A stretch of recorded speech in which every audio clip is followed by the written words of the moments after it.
I'm hopeless. It's an Insta360 camera, so it films like everywhere. Then you'd like edit it afterwards. That's so cool. You don't have to point it or anything. Mind you, set, help you safety. It smells. Thank you. Tangy, doesn't it? Yeah.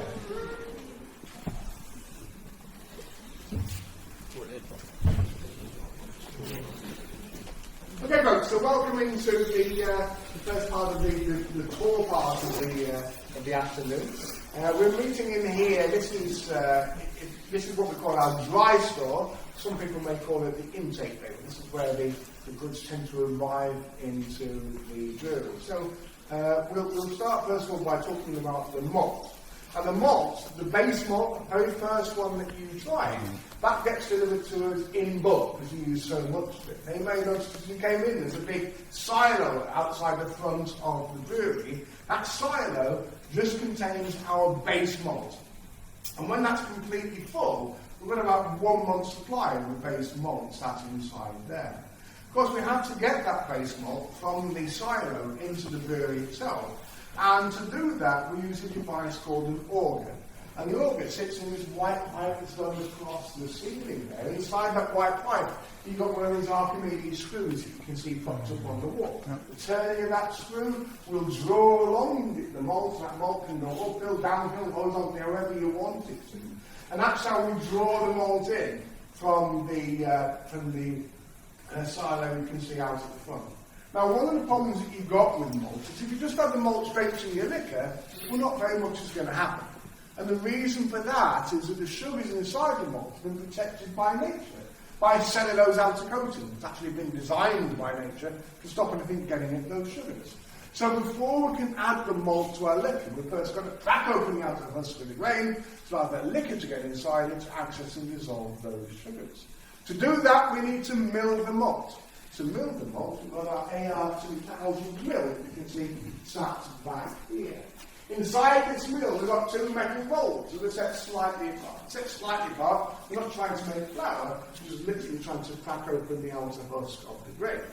Once it's finished milling in there, it gets transferred to this big storage container that you can see here.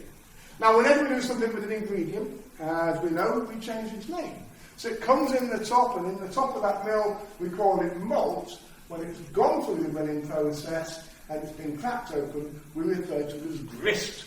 Ever heard the phrase grist to the mill? If you ever have, this is where it comes from. And this big storage container you can see here is called our grist case.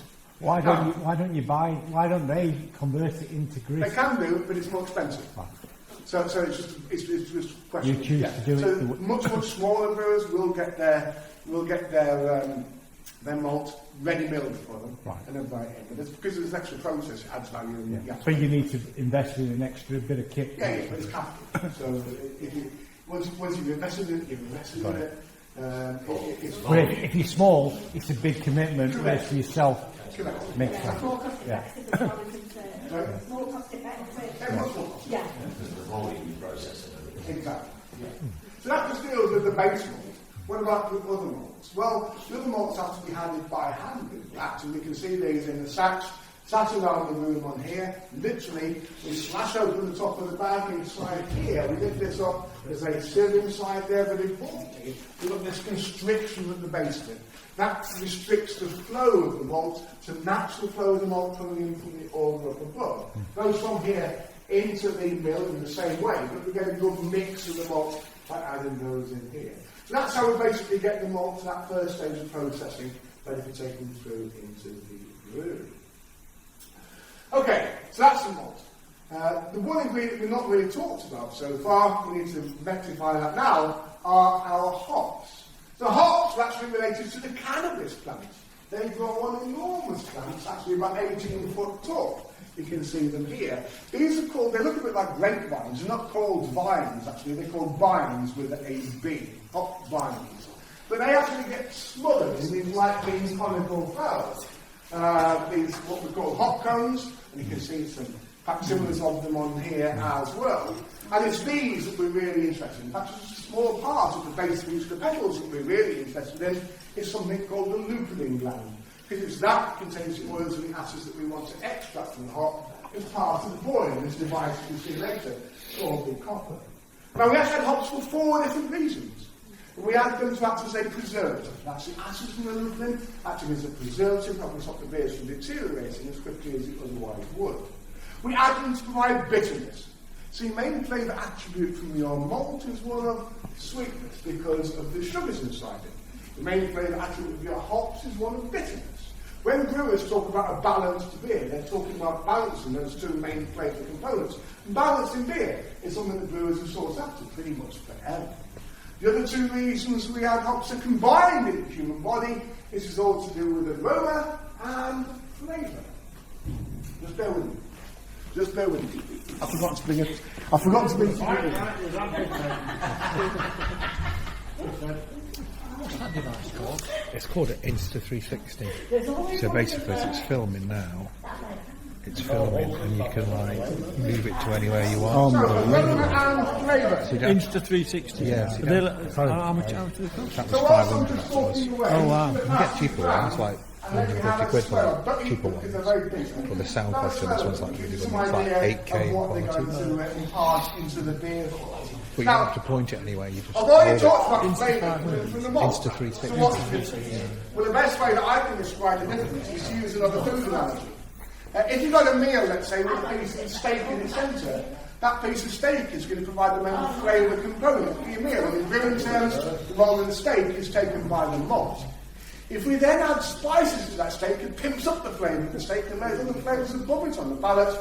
In brewing terms, that is the role of the hop. Now, once you're harvested in this form here, the hop starts to deteriorate pretty quickly in the atmosphere. So, in an effort to preserve them, historically they've been dried out. So, what you would do is you would take these harvested hops to an oast house. You'd hang them up in the oast house, you'd light a fire underneath them, that warm air would be drawn up over them, and it would dry them out into a nice sort of golden brown colour. They then be packaged into great big hessian bags, which we call pockets, and shipped out to the brewery. The pocket would have been about the size of the big pallet you got at the back there with that big bag in it. In the brewery, they'll pocket after pocket of these hops into the copper to boil up in the liquid there to extract all of the oils and the acids from the lupulin. But that process has got a whole host of issues associated with it. First of all, even though they've been dried, packing them in these hessian pockets means air can still get to them, so they still deteriorate fairly quickly, so they've still got a fairly limited shelf life associated with them. When you get them here, you need to add so many of these into the copper that once you finish the boiling the copper, you leave a load of slugs in the bottom of it. Someone's got to get in and dig all of that out, so they're quite awkward and messy to handle. Because they're so lightweight and loose, they take up an enormous amount of storage space in the brewery, so they cost a lot of money to store, and linked to that, they are really expensive to transport. So for those reasons today, we don't use any whole leaf hops. Nowadays we get a hop supply to take the whole leaf hops, to shred them, to macerate them, to pulverise them, to result in powder they can press together to give us these things that look a bit like seed droppings that we pass around. These are called hop pellets. Nothing added, nothing taken away, but a whole host of benefits associated with them. First of all, they get packaged in vacuum-packed metalised bags, so air doesn't get to them so they don't deteriorate until a much longer shelf life. When they get added to the copper, they effectively dissolve as part of the mix, so there's no messy sludge, so they get afterwards much cleaner and easier to handle. Because they're so compact, they don't take up anything like as much storage space in the brewery, so they cost a lot less to store. And in actual fact, if you look at this piece of rack in here, this is the entirety of the hop store for Titanic. There's still multiple tens of thousands of pounds of hops sat in there, but the equivalent amount of hops, if they were whole leaf hops, would have more than filled this entire room from top to bottom. So they're much more cost effective to store. But linked to that, they are much cheaper to transport. Because they're cheaper to transport, that actually enables us to buy hops in from all over the world. Because hops are like grapes. They grow all over the world in temperate countries, and just like grapes, depending on the hotel where they grow, they take on very different flavour and aroma characteristics. Now, hops are typically grown in the UK, and we've grown hops in England in particular for many, many years. The sort of aromas and flavours you can associate with them are going to be fairly subtle, fairly understated. You're going to get notes of cut grass. maybe with a pine forest, maybe with some earthiness or petriliness, or even some like floralness. But as I say, fairly unmistakable, fairly subtle. Does anyone ever tasted a beer that tastes citrusy? Yes. Yeah? So citrus flavours in beers, that doesn't come from dumping oranges and lemons in your beer, unless of course you're in Belgium, they do all sorts of weird things there. But those flavour components typically come from the hops. But hops have been grown in what I would call New World countries, places with a lot of intense heat and sunshine. Places like parts of Australia and New Zealand, South Africa, South America and California. So that's a little bit about the hops. So how do we get the hops then from here into the brewery itself? And this is a really long, complex, technical process. I'm going to do my best to describe to it as best I can for you. The first thing that we need is one of these. It's called a bucket. Then we get our hops, we open the bags and we pour them. We make sure we've got the right hops for the recipe we're brewing. How many hops do you use? How many different ones do you have there? It varies depending on which recipes come out at any given time. So we can bring in new hops if we want. So you're inventing new beers all the time? Inventing new beers all the time, yeah. So how many there are in it, I don't know. Probably about 20 you can see in there at any given time. So. But yeah, so we pour the hop pellets into the bucket here, from here, by hand. Now, not only are you going to make sure you've got the right hop, you're going to make sure you've got the right amount of hops for beer. So to get that right amount, we've got quite a technical system over here. We pick it up, we take it over here, Okay. and we put it on the setting scale. And we weigh them out. Once we've got the right amount of hops, we now need to get them into the brew house itself. To do that, well, we bring them around the corner here, and we attach them to a decent boat with a carabiner on. That's great. Then what we do is we climb up these blue ladders at the side onto this platform you can see at the top there. Now if you look at that platform right at the top, you see there's a door at the back there, a white door on the back wall. If you were to open that door, you can be peering right through into the brew house itself. Inside the brew house is this device called the copper, which you'll be seeing in a moment. Luckily, you're going to be peering right on top of the copper. And on the top of the copper is a hatch. We open the hatch up, we pour the hop pellets into the copper, we close the hatch, we come back down, job done. Yeah, that's how we get them from there into it. Okay, so I think it's about time that we go into the brew house itself. Now, here's a word of warning. There's lots of space in here. Next door, it's full of plants. So there's not a lot of space at all in there. So when you go in, you need to wind your way round the kit, and so that anyone can fit in behind you. Just get there to the door and stand there like that. And you'll get a great view, but no one else will see anything. So make sure you make good use of the floor space. Now, I've been told that next door we can fit about 2,000 people next door, as long as we stack them well enough. I've had a look at you, I don't think we need to stack you, but just in case, I'm going to be going up the stairs to get out of the truss. Please don't follow me up the stairs. Okay? Let's go. Question for you.